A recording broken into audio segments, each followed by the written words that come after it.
What's up, guys? Today I'm here to clear up the news. We're gonna clear up this inspection talk. So I know a lot of people go to the internet or look deep down into their gut to figure out answers that they don't know, or just rely on opinions of others that have never did a home inspection before or bought a house or paid for a home inspector to do a home inspection. So today I want to clear this thing up. There are 3 common myths of like almost lies that I hear about home inspectors, when it comes to the real estate process. So today, I just want to help you guys and clear those up for you so that way you can get through the home buying process easier. No matter if you want your first personal house, rental property, group home, or Airbnb, this will definitely benefit you. Now go ahead and subscribe and like this so this can pop up in your feed more, and we'll get straight into this.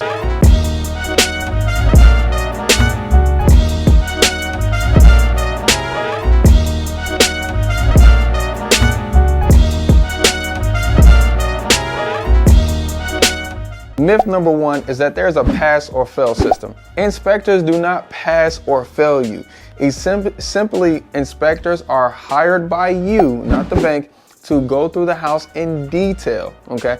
Now, first of all, since they're hired by you, this is one of those expenses that you'll have to pay before you actually close on the property. Typically, you'll get the property, under contract and have to put some kind of earnest money or due diligence down. And during your due diligence period, that's when you'll have your inspection. And you'll want to do this before your due diligence period is up. You determine that particular date. That's what you negotiate. Now, as long as you back out of your deal before that due diligence period is up, if you don't like the way the inspection report comes out, you may or may not just lose your earnest money deposit. Okay. But if you wanted to, go forth, you still could. Or if you wanted to get a reduction during your due diligence period because of the inspection, this is a great time to do so. So the inspector essentially goes through the house and looks at everything inside of the house: the roof, the drywall, the shingle, the electrical, the HVAC, the furnace, anything and everything dealing with the house. And you'll be surprised how long this takes. I've seen inspections, take as long as 6 hours before and be as long as 90 pages. That's how detailed these things get. Their only job is to figure out exactly what's good, what's okay, what's bad, and what's terrible, and then report that to you. So they do not pass or fail you. Now, what can happen is they can be like mandated or required to share their findings with the bank that's going to finance them. And that bank could say, hey, I'm not going to give you the financing if the seller doesn't fix the leak in the roof, if the seller doesn't have a oven in the house, or if the seller doesn't put an electrical cover in the electrical panel box, something like that. But there's no pass or fail. It's just a report. Myth number 2 is that the inspectors actually fix up the house. They don't do that at all. Honestly, most inspectors, are not even handyman, okay? The inspectors, like I said, literally just give over the report. Now, I will say a lot of great ones will leave referrals beside each particular category that they're advising you fix or advising you make a change to. They will leave like a referral of somebody that they might know that can fix it for you. Now, this will be up to your negotiation skills. Now, if he leaves you over Mr. John's number to fix some electrical work, it would behoove you at this point to call Mr. John, get an estimate on it, and then go back to your seller and says, hey, these are the list of items the inspector said needs to be fixed. This is what the quotes I got to fix those things. And because of that, I want to ask for a $10,000 seller credit.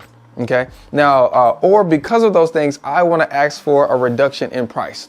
Now, in my opinion, when you're going towards, this particular reduction in the sales process, a seller credit is always, in my opinion, is always better than a reduction in price. Let me tell you why.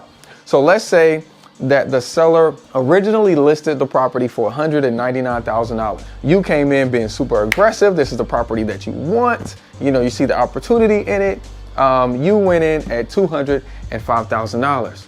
Now you go and do an inspection and they come back with termite damage, they come back with joist damage, they come back with all these different things, and you get these quotes that determine that you need $25,000 in damages, you need $25,000 to fix all of this stuff. Okay. Now your lender is not requiring you to fix any of this stuff. They are willing to give you the loan no matter what. This is the perfect time to say, hey, here are the quotes that I have. It adds up to $25,000. I'll still do the $205,000, but I would like to have a seller credit of $25,000. The reason why this is so good is because this will essentially look like on the HUD money that you're getting back at closing. You'll be able to use this for down payment, use this towards your closing costs, or even a lot of the times be able to get a check back at closing from the seller. So he'll just be taking some of his profits and giving it to you back as a credit so you can walk away with a check on closing day. That's one of my tips. If you want a lot of good real estate tips like that, go ahead and jump over to the website, thisismetakingaction.com/community, and join the weekly coaching calls where we actually talk about every Sunday at 9 p.m. how you can dominate your market in real estate. Let's get it. Myth number 3 is inspections are required to close. In some loans they are, but very, very, very few require an inspection. The inspection is more so for you, the buyer, to feel comfortable with. In my opinion, always get the inspection because it's just going to help you with the negotiation. The whole time you have the property, from when you get it on the contract, from the due diligence period, up until the time to close, and even on closing day, it's just time for you to negotiate. So during that whole time, use as many things as you can. A home inspection, a pest inspection, a radon inspection, whatever you can, talking to the neighbors, the title search, all of those things that come up during that period. It's just opportunities for you to negotiate while you have that fish on the hook. If you guys like to get more real estate investing knowledge, go ahead and like and subscribe, and we'll see you guys on the next one.